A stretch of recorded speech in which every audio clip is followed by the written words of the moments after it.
La mañana del 6 de septiembre de 1996, una empleada del Hotel Royal Mediterranean en Sacoma, Mallorca, entró a la habitación 431 después de varios días en los que nadie había permitido el acceso. En la puerta todavía permanecía colocado el letrero de "No molestar". Al abrir, la habitación parecía tranquila, demasiado tranquila. Sobre 2 camas había 2 niños que, a simple vista, parecían estar dormidos. Pero un fuerte olor hizo que la empleada comprendiera que algo estaba mal. Avisó al responsable del hotel. Cuando entraron nuevamente y comprobaron que los pequeños no reaccionaban, cerraron inmediatamente la habitación y llamaron a la policía. 10 minutos después comenzaron a llegar los primeros agentes. Los niños estaban muertos. Se llamaban Matías y Caterina. Tenían 6 y 8 años y llevaban aproximadamente 60 horas sin vida dentro de aquella habitación. Mientras a pocos metros los turistas se preparaban para disfrutar de otro día de playa, investigadores y forenses comenzaban a trabajar en uno de los crímenes que más conmocionarían a las Islas Baleares. Lo que encontrarían allí revelaría que no estaban frente a un acto impulsivo. Todo había sido preparado y el responsable tenía conocimientos suficientes para saber exactamente lo que estaba haciendo. Algo llamó inmediatamente la atención de los investigadores. La habitación estaba ordenada. No había señales evidentes de una pelea ni de un ataque violento. Los niños estaban acostados cuidadosamente sobre sus respectivas camas. En el baño encontraron varios frascos médicos vacíos. Otros aparecieron en el comedor. Los pequeños tenían catéteres colocados con precisión en sus brazos. Aquello hizo que uno de los investigadores llegara rápidamente a una conclusión. Quien había realizado todo aquello probablemente era médico o, como mínimo, tenía amplios conocimientos sanitarios. Y efectivamente así era. Los niños habían viajado desde Alemania hasta Mallorca con su padre, Rüdiger Ointzen, un médico radiólogo alemán. Durante años, la familia había pasado sus vacaciones en aquella zona de Mallorca. Rüdiger conocía perfectamente el lugar, pero aquella vez las circunstancias familiares eran distintas. Él y la madre de los niños, Helga Reichel, se habían divorciado aproximadamente un año antes. La custodia había quedado en manos de ella. Las vacaciones en Mallorca eran uno de los últimos periodos que los niños pasarían con su padre antes de regresar nuevamente con su madre. Aparentemente, los días anteriores habían transcurrido con absoluta normalidad. Habían paseado, habían ido a la playa, habían realizado actividades turísticas. Quienes los vieron jamás imaginaron lo que Rüdiger estaba preparando. En una pequeña mesa del salón, los investigadores encontraron algo que prácticamente resolvía desde el comienzo la identidad del responsable. Había 2 sobres. Dentro encontraron 2 cartas. En ellas, el propio Rüdiger reconocía haber terminado con la vida de sus hijos. Una de las cartas estaba dirigida al responsable del hotel. Allí incluso se disculpaba por lo que había ocurrido dentro de la habitación. La segunda carta estaba destinada a la policía. En ella afirmaba que no necesitaban buscar al responsable. Había sido él. Además, había dejado un diario. Durante varios días había registrado allí sus pensamientos y acciones. Según quienes participaron posteriormente en la investigación, el documento describía con enorme precisión lo que había hecho,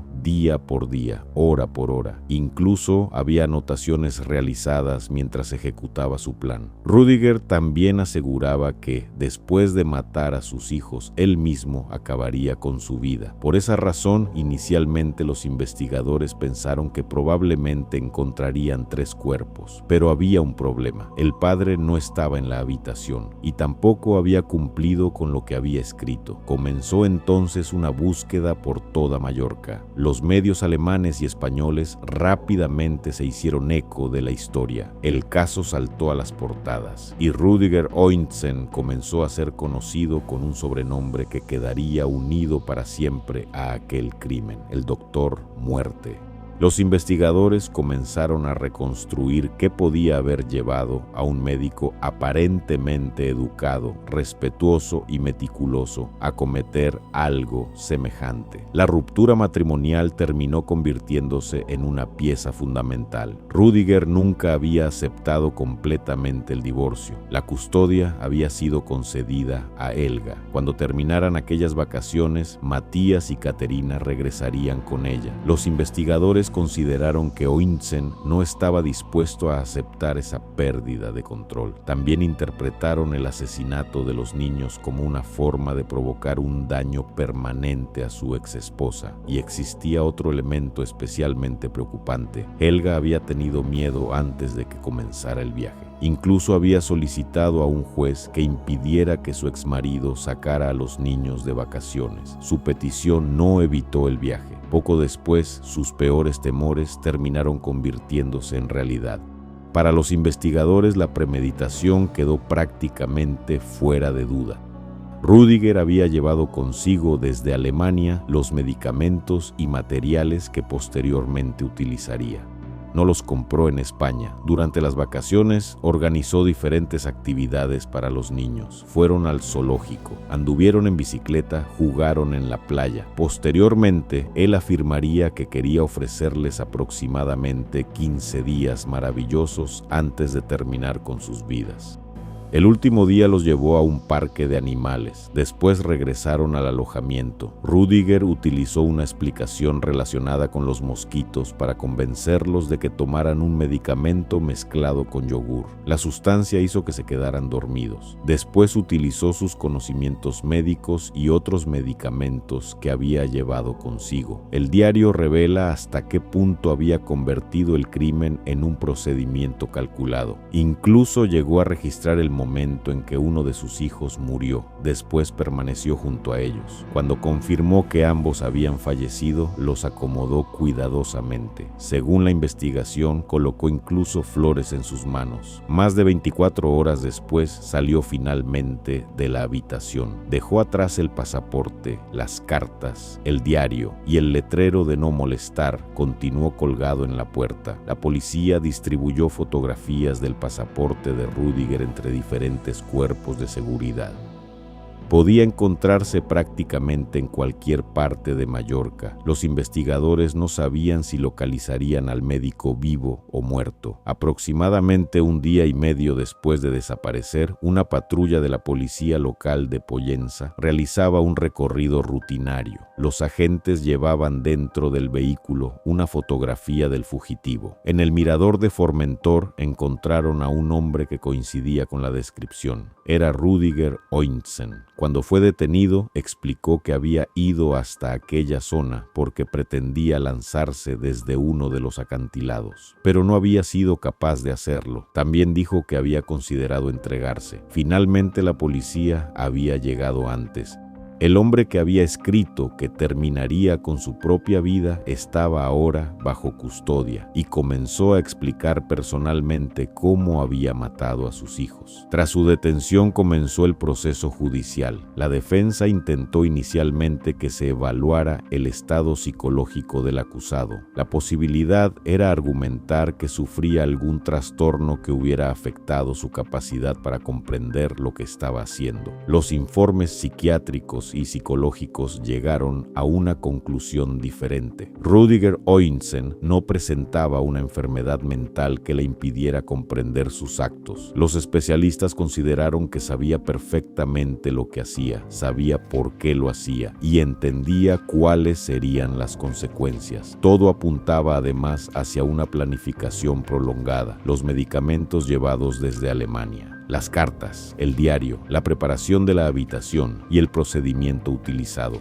2 años después del crimen, Rüdiger fue juzgado en la Audiencia Provincial de Palma. Fue acusado de doble asesinato premeditado, Durante el juicio mantuvo, según quienes estuvieron presentes, una actitud fría y extremadamente controlada. No mostró públicamente arrepentimiento. Parecía más interesado en comprender cada detalle del procedimiento judicial que en expresar emociones por lo ocurrido. Finalmente fue condenado a 34 años de prisión por los asesinatos de Matías y Caterina. Rüdiger ingresó en la prisión de Palma. Allí ocurrió algo que sorprendió incluso a algunas de las personas que conocían su historia. Debido a su formación médica, comenzó a colaborar en la enfermería del centro penitenciario. Ayudaba bajo supervisión cuando otros internos sufrían problemas de salud. Algunos médicos valoraban sus conocimientos e incluso llegaron a consultar su opinión en determinadas situaciones. Su comportamiento dentro de prisión fue descrito como correcto. No protagonizó problemas importantes, era reservado y mantenía una relación especialmente cercana con sus padres que viajaban para visitarlo. Años después, recibió una noticia definitiva. Le diagnosticaron un cáncer incurable. En 2009 solicitó ser trasladado a Alemania. Finalmente, en 2011, las autoridades aprobaron el traslado para que pudiera continuar cumpliendo su condena cerca de sus padres. Durante sus últimos años, incluso manifestó su deseo de regresar una vez más a Mallorca. Quería despedirse del lugar donde había vivido durante años algunos de los momentos familiares más importantes de su vida, y también del lugar donde había destruido a su propia familia. Nunca quedó claro si aquella intención representaba arrepentimiento, nostalgia o simplemente otra expresión de la compleja personalidad que había desconcertado a investigadores, psicólogos y funcionarios de prisión.